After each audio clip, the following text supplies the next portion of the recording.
یہ وہابی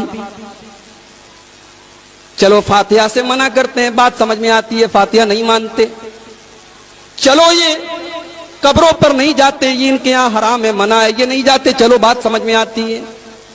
ارے شب برات کی رات تو ہم کوئی غلط کام نہیں کر رہے ہیں. رات ہوتی ہے، مسجدوں میں لائٹنگ کر دی جاتی ہے، مسجدوں کے دروازے کھول دیے جاتے ہیں، لوگ آتے ہیں مسجدوں میں بیٹھ کر تلاوت کرتے ہیں.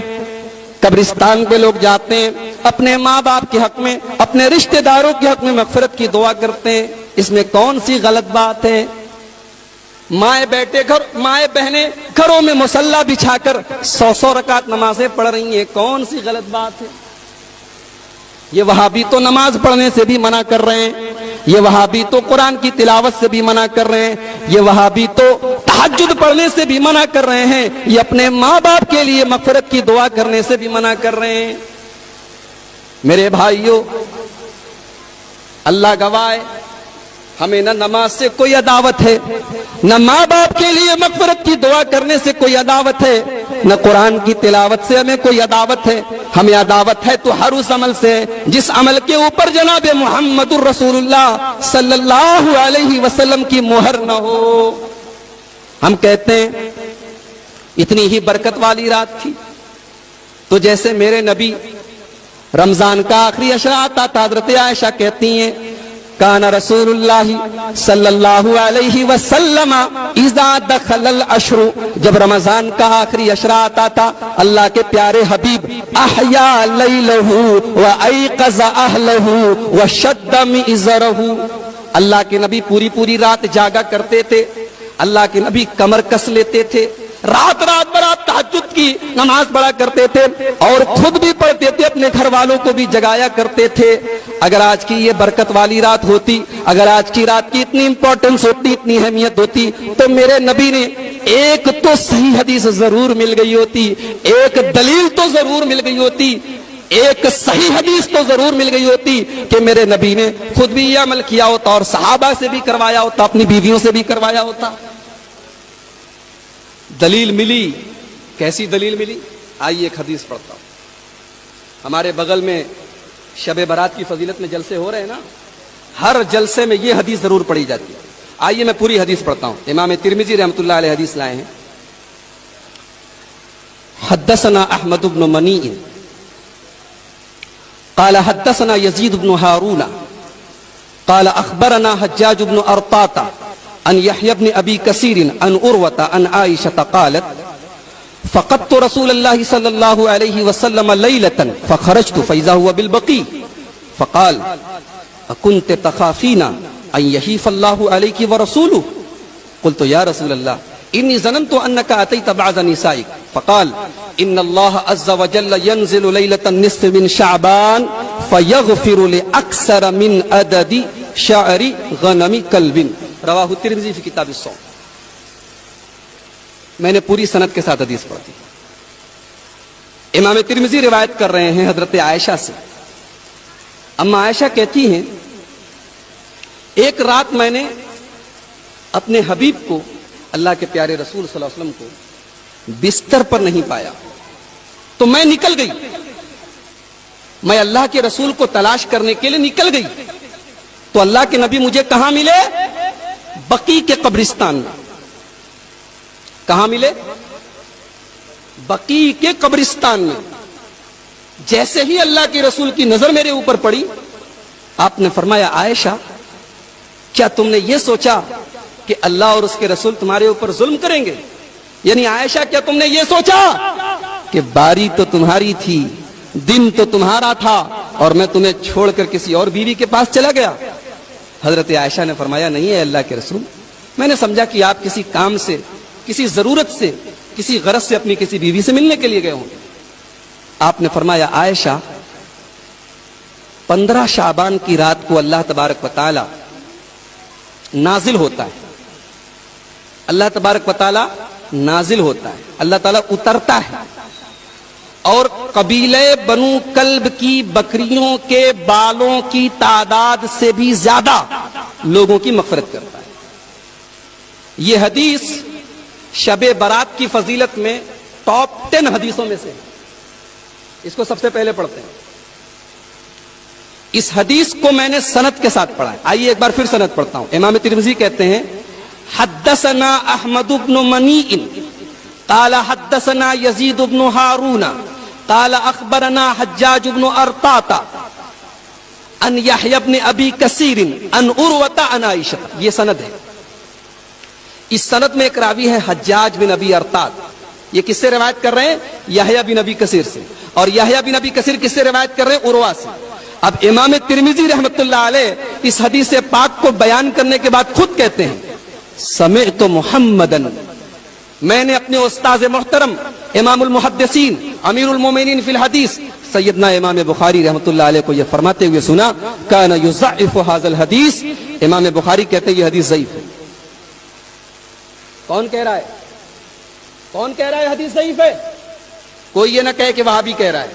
کون کہہ رہا ہے؟ بخاری کہہ رہا ہے. امام بخاری کہہ رہے ہیں. اور کعبے کے رب کی قسم، علم حدیث میں جو مقام امام بخاری کو حاصل ہے وہ کسی اور کو حاصل ہے. امام بخاری کسی راوی کے بارے میں کمنٹ کر دیتے ہیں فیہ نظر، اس راوی کی حدیث کو تھوڑا سوچ وچار کر لیا کرو. یہ نہیں کہتے کہ ریجیکٹ کر دو.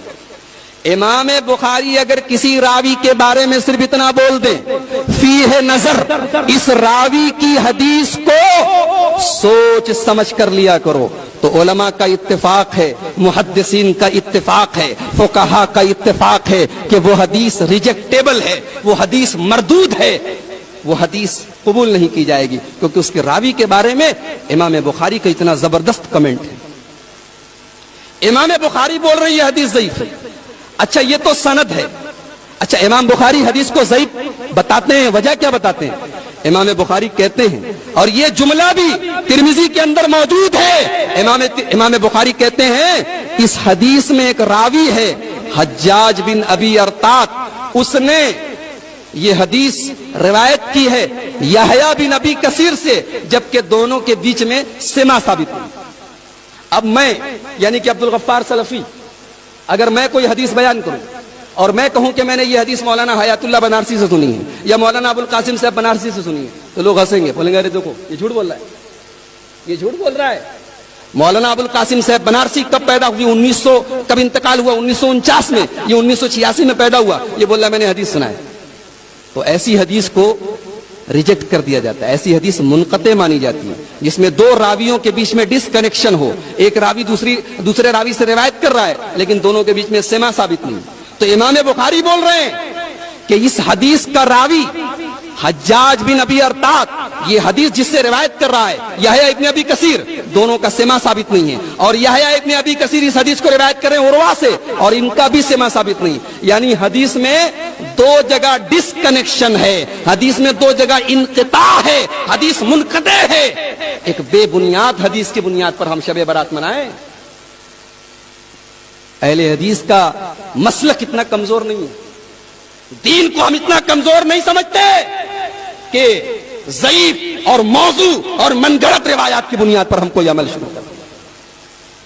صحیح حدیث لے آؤ، انشاءاللہ سب سے پہلے اہل حدیث کی مسجدیں کھولیں گی، سب سے پہلے تلاوت اہل حدیث کرے گا، سب سے پہلے اپنے مردوں کے لیے دعائے مغفرت اہل حدیث کرے.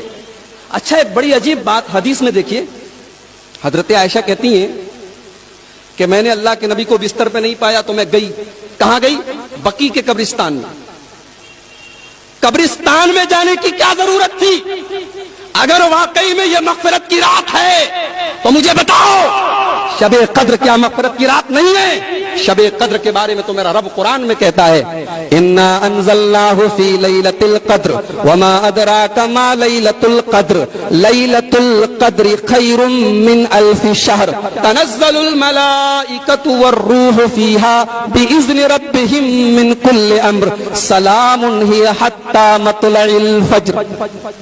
شب قدر کے بارے میں تو میرے رب نے پوری قرآن کی سورت نازل کر دی. میرے رب نے کہا یہ اتنی مبارک رات ہے کہ ایک رات کی عبادت 1000 مہینے سے افضل ہے، 84 سال کی عبادت سے بہتر ہے اس رات کی عبادت۔ لیکن ایک روایت دکھا دو، ایک حدیث دکھا دو، ایک سند دکھا دو، ایک دلیل دکھا دو کہ شب قدر کی رات میں میرے نبی قبرستان جا کے دعائیں مغفرت کرتے تھے۔ سن لو، اہل حدیث کا عقیدہ یہ ہے کہ ماں باپ کے لیے مغفرت کی دعا گھر بیٹھ کر بھی کر سکتے ہیں، مسجد میں بھی کر سکتے ہیں، اور قبرستان جا کر بھی کر سکتے ہیں۔ قبرستان جانا ضروری نہیں، ٹھیک ہے جا سکتے ہیں۔ ابھی ہمارے صدر محترم نے پوری قبر کے تعلق سے پوری حدیثیں پڑھی، لیکن یہ عقیدہ کہ ماں باپ کی مغفرت کی دعا تبھی ہوگی جب ہم قبرستان پر جائیں گے، یہ عقیدہ اسلام کا نہیں ہے۔ معاف کیجئے گا، یہ ان کا عقیدہ ہے جن کا مذہب قبرستان سے شروع ہوتا ہے اور قبرستان میں جا کر ختم ہو جاتا ہے۔ اس رات کا نام شب برات کیوں پڑا جانتے ہیں؟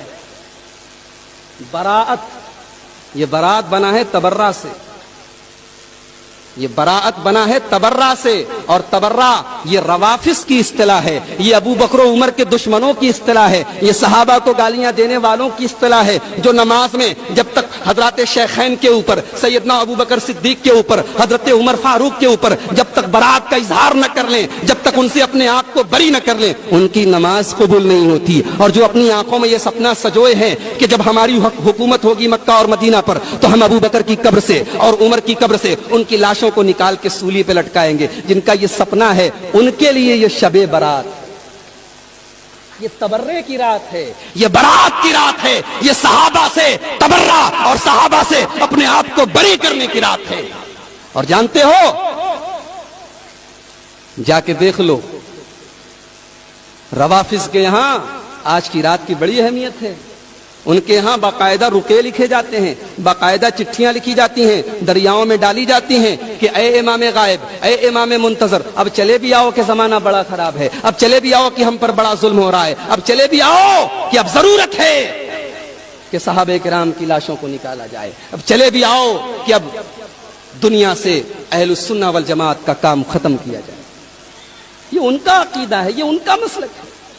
اور ہندوستان میں چونکہ ہمارا رہن سہن ہمارے غیر مسلم بھائیوں کے ساتھ تھا، اب ہمارے غیر مسلم بھائیوں کے یہاں ایسی چیزیں ہیں کہ صاحب جو لوگ مر گئے ہیں ان کی آتما کی شانتی کے لیے ان کو کچھ کھلانا پلانا پڑے گا، اور جو بھی کھلایا پلایا جائے گا وہ آتماؤں کو تو ملنے سے رہا، وہ ملے گا پنڈتوں کو، وہ ملے گا مجاوروں کو، وہ ملے گا ان کے پروہتوں کو۔ تو وہ سسٹم ہمارے یہاں لایا گیا کہ صاحب چلو ایک رات تیار کی جائے اور اس رات کی فضیلتیں گڑی جائیں تاکہ کچھ حلوے ماڈے کا انتظام ہو جائے، تاکہ کچھ پیٹ پوجا بھی ہو جائے، تاکہ کچھ حلوے ہمیں بھی نصیب ہو جائیں۔ اور دلیل کیا دی جاتی ہے کہ جنگ احد کے موقع پر اللہ کے پیارے رسول صلی اللہ علیہ وسلم کا دانت ٹوٹ گیا تھا، آپ کے دندان مبارک شہید ہو گئے تھے۔ ارے عقل کے اندھو، جنگ احد شوال میں ہوئی تھی، یہ 15 شعبان ہے، شعبان اور شوال کے بیچ میں 2 مہینے کا گیپ ہے۔ عید پر تم بھی حلوہ کھاؤ، ہمیں بھی کھلاؤ، ہمیں کوئی اعتراض نہیں۔ لیکن آج کے دن یہ دراصل نقالی ہے، یہ غیر مسلموں کی مشابہت ہے، اور یہ اس قوم کے ساتھ رہنے سہنے کی وجہ سے یہ چیزیں ہمارے اندر آئی ہیں۔ اہل حدیث کا یہ عقیدہ ہے کہ کوئی عمل اچھا تب تک نہیں ہو سکتا جب تک 2 شرائط نہ پائی جائیں۔ پہلی شرط، عمل خالص اللہ کے لیے کیا جائے، عمل صرف اللہ کے لیے کیا جائے، اس کے اندر ذرہ برابر بھی اگر ریاکاری آ گئی، اگر دکھاوا آ گیا، اگر کسی اور کو خوش کرنے کی نیت آ گئی، ہائے ہائے، اس کی بربادی نہ